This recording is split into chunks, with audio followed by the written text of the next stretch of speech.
interwebs. I'm Taylor McBride, Growth Manager here at Caldwell Intellectual Property Law, joined by my friendly neighborhood neighbor, Dan. Yeah, I'm Dan Browne, the Program Manager over at College Diabetes Network. Our offices are located right down the hall.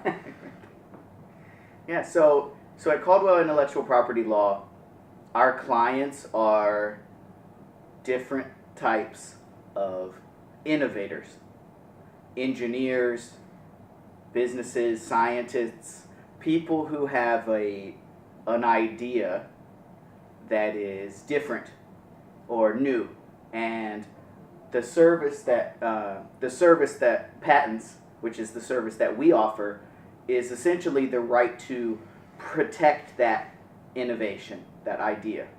And so on social media, we like to follow the latest trends that are happening in blockchain, in industries like blockchain, life sciences, basically any industry where we do client work.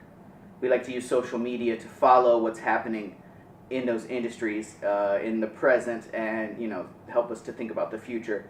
And also, some of you may have seen that we do, just for fun, a series of posts that are called "On This Day in Random Patent History." And so we follow innovations from the past, patents, any random thing that we think people might just like to read on a Tuesday morning while they're scrolling through their iPhone. So recently I was at a CIC event, and shout out to CIC. Yes. We love being CIC members here. And I was at an event, and I met some people from the College Diabetes Network, and we started talking to Dan, and when I mentioned to him the post for today about, on this day in history, for the first time, insulin was isolated by two Canadian scientists, Frederick Banting and Charles, and that I was going to do a post about this, his eyes just kind of lit up. Yeah. And so, who better to talk about the historical event of insulin being not, what would you say, discovered, or? Yeah, you could say discovered or isolated. I mean, they certainly didn't invent it, right? Because it's a property. It's produced by the human body, but right. Yeah, I think. So why don't you just talk about that innovation that they had? Sure. And its importance. Yeah. Insulin was absolutely monumental for people with diabetes, and it still is. Prior to the discovery of insulin, there was not really much known about diabetes.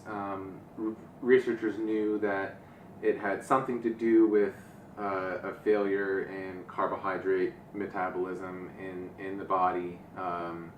And the best way to treat diabetes before we had insulin was really just to restrict carbohydrates as much as possible. They would put the patients on diets of basically just leafy greens, and they were able to prolong their life for a few months at best with that situation, but obviously not ideal. And what I really like about this story, about the discovery of insulin, so these two researchers at the University of Toronto were just kind of taking stabs in the dark, and they didn't really know what caused diabetes, and the research landscape back then was also much different, much less regulated than it is now, and they didn't have a lot of money because the people at the university didn't necessarily have a lot of faith in them. So what Dr. Banting did is, yeah, he would literally take stray dogs off of the street and bring them into his lab, and would try to isolate the source of what was causing diabetes by operating on them and taking out different organs and seeing what happened when he did that. So eventually he discovered that when he took out the pancreas of the dog got the symptoms of diabetes. So having narrowed his source down to just that one organ, he and his partner were able to isolate the different chemical compounds that were coming from the pancreas, and they eventually honed in on insulin as the one protein that made the functional difference. And so they would isolate the insulin from the pancreas that they took out, give it back to the dog, and were then able to keep the dog alive for just a little bit longer. So it's pretty crazy, and Wow. It's like, pretty, I feel like this little coffee video just got like so much more interesting. Wow, that is really a crazy story. I could ask you so many questions about it. And if you think about it now, that kind of just rampant experimentation would never be allowed, at least in the United States research environment. Obviously. I think, you know, maybe Even as you were saying it, I was like, right. You know, in this day and age, we have highly regulated and very thoroughly bred mouse models, and very stringent ethical regulations for experimentation on animals and stuff like that. But back then, you know, it was like the wild, wild west. wow. So yeah, and they continued to use animals as the source of insulin for many, many years. They after the researchers at Toronto sold the patent to Eli Lilly, which was a pharmaceutical company, one of the biggest in the States at the time. Eli Lilly struck up a deal in Indianapolis with nearby beef markets, right? And they would purchase all of the beef scraps from the cows, and they would get trucked into the city on the train, and they would isolate insulin in bulk from all the pancreas from the cows, from the cow's pancreas, and then would sell that back to people, and you know, it made a huge difference, and so I do have a couple other questions I'm going to ask you, but first, would you like to just do a little plug for CDN, a little bit about you guys? So CDN is the College Diabetes Network, and we are a non-profit organization headquartered here in Boston. We work for the day 10 feet that way? About 10 feet that way. We work to support young adults with type 1 diabetes, and supporting them through their transition into adulthood. So we have several different programs. We publish a lot of informational resources to help teenagers and parents with that transition, and we also work with college students on campuses all across the country to create local chapters on their campus to support other young adults who have type 1. So if you're interested in getting involved as a student leader, as a corporate partner, get in touch with us. We'd love to work with you. Do you want to say your Twitter handle or something? Yes, we are at College Diabetes on Twitter. On Facebook, we're just College Diabetes Network. And Instagram, I believe we are College Diabetes as well. Cool. Cool. So now, just randomly, I have, let me see my notes, if I put them all in here. I have some things about, so Frederick Banting, Yes. was not to minimize the work of Charles Best, but Frederick Banting, if I'm correct, was kind of the leader, and Charles Best was his, should we say, assistant, his TA, his researcher? I believe that's the case. He was someone who worked underneath him at the university, and he was a chemist. Best was a chemist, and Banting was a medical doctor, actually. So Banting had Best working on the actual chemical isolation part. Okay, so I'm going to ask you some things that I have heard from Googling about Frederick Banting. Okay. And you can tell me if you can confirm or deny or say, Sure. I have no idea because this is all allegedly from a layperson's just interest. Mm-hmm. So, at the University of Toronto, before he studied medicine, he Mhm. was intent actually to study divinity. Interesting. I did not know that, but I think maybe that says something about him. He seemed like a man who was very intent on accomplishing his goal once he set out to do it, and He also very much saw himself as someone helping people and things like that. right. Should we invite her in? Yeah. Yeah. Come on in. The door's locked. You can get it for me. All right. Hey, come on in. We're rolling. Have a seat.